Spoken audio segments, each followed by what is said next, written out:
Presented by Unique Films.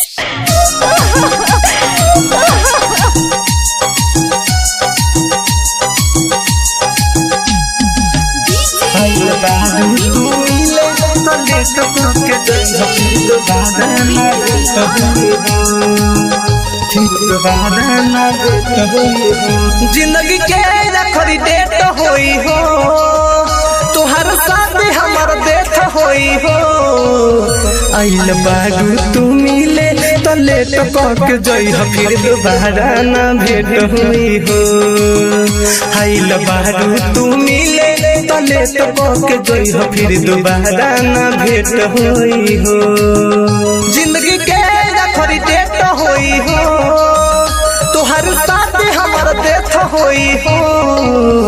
आइल बारू तू मिले तो लेट करके जई हो, फिर दोबारा ना भेट होई हो।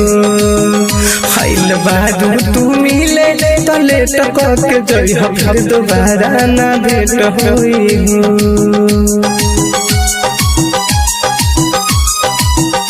आइल बारू तू मिले तो लेट करके जई हो, फिर दोबारा ना भेट होई हो।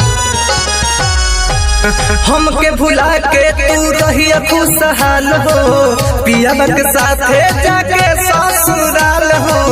पियाबा के साथे जाके ससुराल हो, पियाबा के साथे जाके ससुराल हो।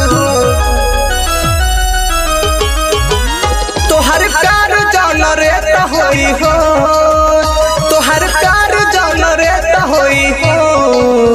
आइल बारू तू मिले तले तो कके जई हो, फिर दोबारा ना भेट होई हो। आइल बारू तू मिले तले तो कके जई हो, फिर दोबारा ना भेट होई हो।